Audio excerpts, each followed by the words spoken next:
Well, I certainly love my job, and I also love working from home, which has been a big plus over the last 15 odd months since we went into that hard lockdown and slowly went through the levels here in South Africa. Even though daily I had to head into the TV studio, the bulk of my work is still done from the luxury of my own living room or dining room or outside when the weather's warm enough. And I'm sure you may feel the same, especially after over a year of fewer commutes and the ability to get serious tasks done in your own environment. But you may also be feeling a little bit of pressure or a little bit of anxiety about jumping right back into full-time office work. And I think some of the pressure is outright and is quite clearly stated. For example, if you look at what the CEO of WeWork was saying, he was claiming that those who are uberly engaged with the company want to go to the office 2/3 of the time at least. And those who are least engaged are very comfortable just working from home. But I was speaking to Alan Pullinger, the CEO of FirstRand recently, and he said he wants his people back in their seats because you can't build a culture via Teams. So what is the future of work? We've invited Hayley Haupt, who's a partner at EY, who is the workforce consulting leader, to talk about this issue in a little bit more detail, because I think it's the number one question for so many managers at the moment. Hayley, the big question, what is the future of work? Certainly, Michael, it is the big question on folks' minds at the moment. And I think we've gone on a bit of a journey. So we've really had to, as COVID hit, we really had to kind of accelerate remote working, and everybody had to consider, the elements of technology and infrastructure and teaming and connectivity and getting people to in fact, continue to work and drive business continuity. Quickly, that morphed into business as usual. And of course, we've got some learnings around that. We've learned that we, in fact, can be productive remotely. We can, in fact, team and collaborate remotely. And of course, we can use technology to be creative. And as you say, rightfully now, folks are rethinking a little bit of this, given that, the vaccination program has been rolled out, there's potential for herd immunity. Folks are rethinking this a little bit and reimagining what their workforce might look like in the future. You've rightly pointed out, there are varied responses to that. Some organizations feel that, in fact, they are not getting the productivity or the organizational culture that they seek to create in a remote environment, and their business will go back to pre-COVID kind of status. Others are looking at this as an opportunity for hybrid work, and they're considering a number of options as they think through that, but really thinking about what is the combination around remote work as well as heading back to the office, considering flexibility at the center. And of course, those choices are wide. They consider a number of different things, but certainly there is not a one size fits all. There is not a tailor-made response, and organizations need to make those choices for themselves around what re-entry starts to look like for them. Yeah, it is very organization specific, isn't it? I mean, there are certain organizations that would probably lend themselves to remote working or distributed working, whereas others, nice to have a sales team in the office, generating a bit of motivation and momentum, and sometimes that needs to be done face to face. So in terms of your assessment of what that future looks like, if we say hybrid is potentially the way forward here, what should we then be thinking about in terms of this re-entry? What does that look like? Sure. Michael, I think first and foremost, we have to consider our clients. So we've got to be customer-led, and I think it's different across different sectors. And so as you consider that, I probably want to raise, we ran a survey across our EMEA region, and we ran it across 16,000 employees. 9 out of 10 of them said that they wanted flexibility in terms of where and when they worked. But I guess the more surprising stat was that more than half of them said that this, in fact, for them was a determinant for retention. So as organizations are making these choices around remote work, and they've got to think about their commercials and financials and kind of, other business objectives, we also have to be thinking about this people component and be really quite considerate around it, particularly if more than half of your workforce is saying to you that flexibility is going to be important for them going forward. If you're in a scarce skills market, retention is something that you really do want to be thinking about driving in your business. So for us, and certainly for me, there are 3 components that I think are quite important in terms of balancing that. The first one is around productivity and wellness from a people perspective. Yeah. The second one is around leadership, organizational leadership and visibility of that leadership. And the third then is around skills and culture. And, we ran a poll ahead of this conversation that we were going to have with you, Michael. And in fact, the leading two responses to the poll, where folks were asked, what are your kind of pressing people challenges around hybrid work? The leading responses were around enabling your culture shift, as well as enabling your workforce in order to, consume this new hybrid workforce model. Yeah. So I wonder, Michael, if I might be able to kind of deep dive those three as we take the conversation. Well, I mean, and I want to certainly touch on that first one, because increasingly what I'm seeing in the conversations that I have, Hayley, with the professionals that I get to interview on my show on a daily basis, is this issue of productivity and self-care and avoiding burnout. Because I think initially, before COVID, the hesitancy to move to a remote type workforce environment was an issue around how do we ensure that our teams are productive.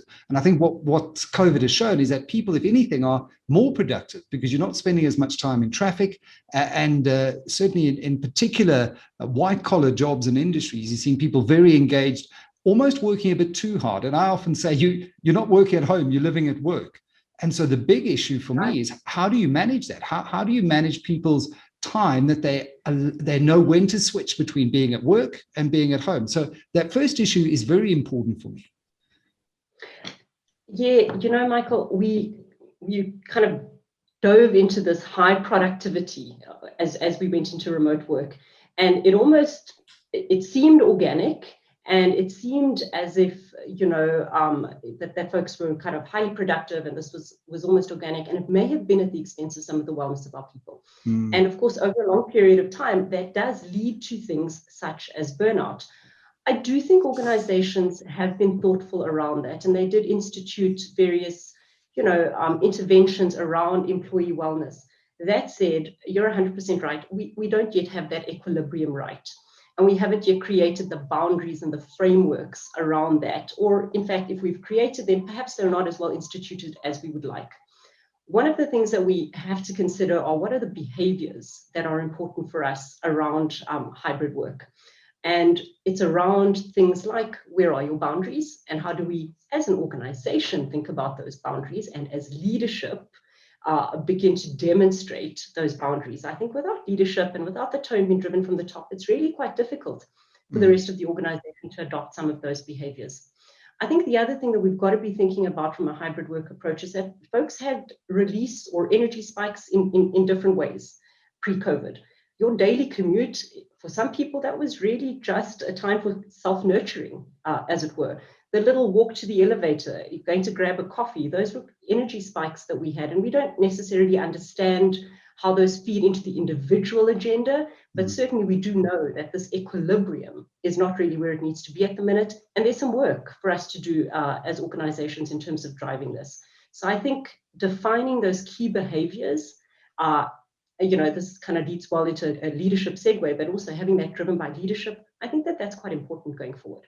Yeah, so I mean, as you said, leading into the leadership component in that, you need leadership to manage that journey. To manage that journey remotely requires insight, requires specific skills. What is important for leaders to implement some practical solutions here to help them better manage their workforce in this new hybrid environment? I would start with visible and authentic leadership. For me, that is really, really important. That's not different to what we've had before, but it is important to be more intentional and deliberate about that at the moment. Leadership was more accessible when we were all at the office. Now we don't get to see our leaders, we don't get to see how they're working, we perhaps don't see as much of them as we would like. We don't have, access to some of the inner thinkings, at the moment. And so visible leadership is really important. And, organizations have taken steps around that. We as an organization have Friday Thoughts from our CEO, and it's a video, and he really just talks to us on a Friday about the things that are happening in the organization. Visible leadership for me is really, really important. That said, leaders need to usher their people on this journey towards hybrid work. And in order to do that, you've got to be very clear with your people around the outcomes. So clarity of outcomes and communicating the clarity of outcomes is important. People need that. There's so much uncertainty, there's so much ambiguity, there's so much stress. At least you do want to know where are you going in your working environment. It creates a sense of safety. And I think that that's really important for us to do as leaders. And I think secondly, and practically, we have the opportunity to create structure and framework for what that looks like. We're being asked to show up a little bit differently now. So what does that look like? Create the structure, create the framework. Things like team-based planning, so that in fact teams can get together and decide, how do we come together at the office to engage, collaborate, innovate, problem solve? Thinking about continued learning around virtual leadership, that really becomes important. The behaviors that are important for hybrid work that really drive your organizational culture going forward, for me, that is really important. It's just this induction of people back into the workplace that we cannot take for granted and assume that people are just ready to be ushered back into the workplace. And I think that structure, that framework, authentic, visible leadership needs to wrap around all of that so that we can take our people forward. It reminds me of what one business leader was telling me a couple of months ago about scheduling. He's very intentional about the way he managed this. And he scheduled an hour every day in the calendar where you couldn't book a Teams meeting, you couldn't do anything. You actually had to set that as you time. You didn't have to take it off, but it was time that you were not allowed to send emails to colleagues. You weren't allowed to do anything on Teams. And he was very intentional. And I think just that authentic signal that you've got a leader who's understanding we're all in this new environment, we're all feeling the ground moving underneath our feet. He said has had a fantastic response inside of his team and helped him to foster the culture, even though we're doing it remotely now. And then thirdly, what's the final point here that'll help leaders, will help organizations take their people on this journey to a new working world? Skills and culture. We've spoken a little bit about culture linked, to leaders, but I think what organizations have to recognize is that hybrid work requires a different skill set. So we have to go ahead and define what that means for us as an organization and respond to that.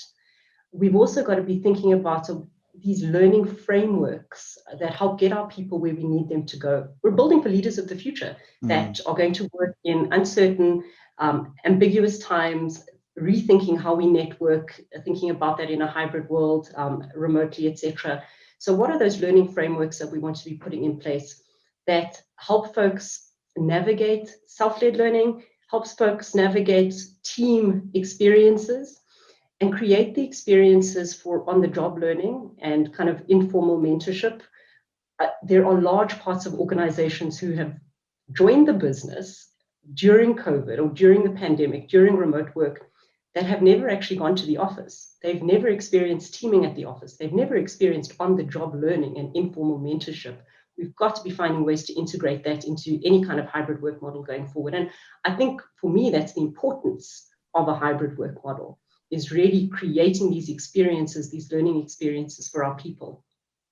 And then I think, Michael, that leads into the organizational culture that we seek to create. We have to guard against around creating silos of culture in our organization. And that's, that can quite easily happen given some of the various shifts all of the time.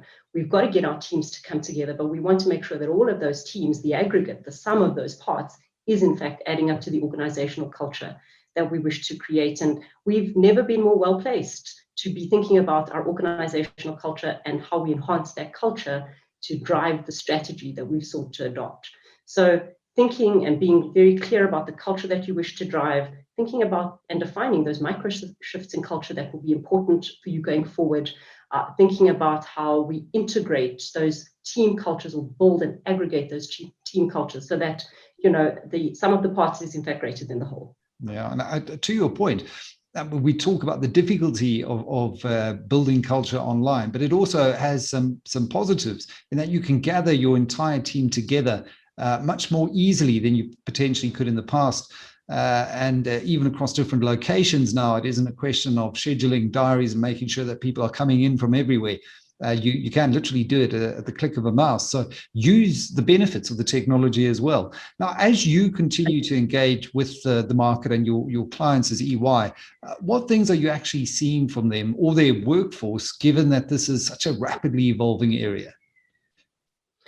Sure. So look, folks are at, they're on different parts of the journey. So some are thinking about how they define that strategy.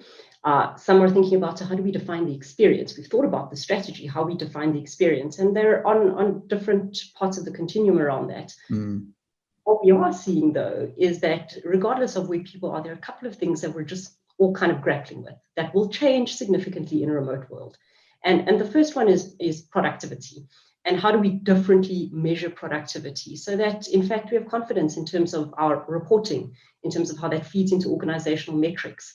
And I think what we are going to see, and what organizations are coming to terms with more and more, is that productivity going forward will need to be outcomes-based. A hybrid approach will have to consider an outcomes-based productivity model. So lots of folks are thinking about, how do we define that for ourselves? And in fact, how do we embed that? And that's the first one. I think quite closely linked to that then becomes this performance measurement. So again, folks coming to terms with the fact that we can't see people, we don't know what they're doing, but it's worked remotely. So how do we take the best of what we know?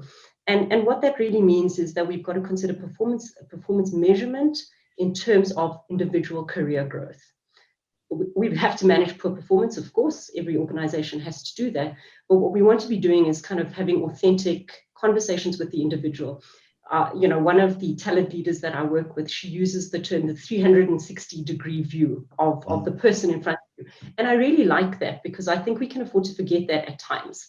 So it's really about, so what are the skills we can leverage from the person in front of us? How do we help them develop and build their career? And what is the cadence of this performance management system that we're going to have to think about a little bit differently as we consider a hybrid world? So that would be the second. The third one is what we call remote viability assessment. And as you're thinking through this hybrid work strategy, you've got to think about your employees and how you might segment across your employee base. You could do that in various ways. You can do that across hierarchy. You could do that across job family. There are a number of lenses that organizations can adopt around that. And folks are seeking help around establishing which lens to adopt and which lens fits them best. The one thing that organizations have to be really prudent around is parity. So parity around different segments of your workforce. Some are, have a greater predisposition to remote work versus others.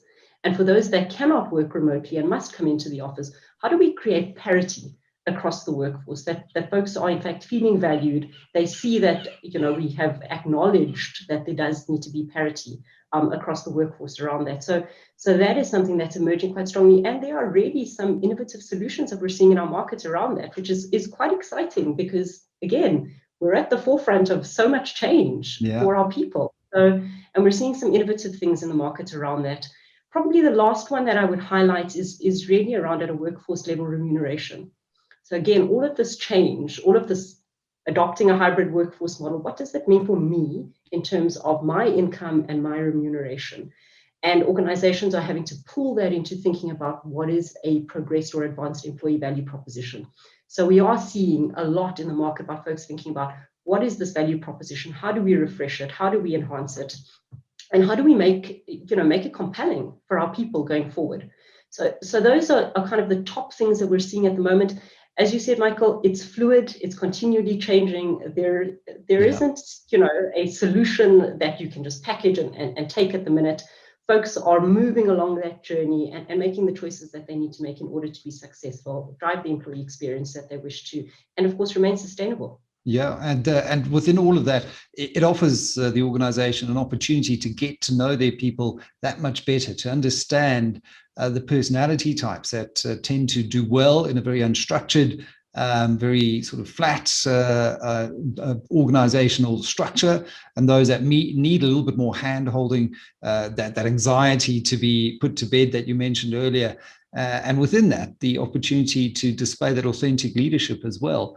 If we were to leave CEOs out there, chief human resource officers out there watching this with three things that you would say they should be paying attention to in the next 6 months. Very difficult, because we know the ground is moving beneath our feet all the time. What are the three key things? I think customer-led.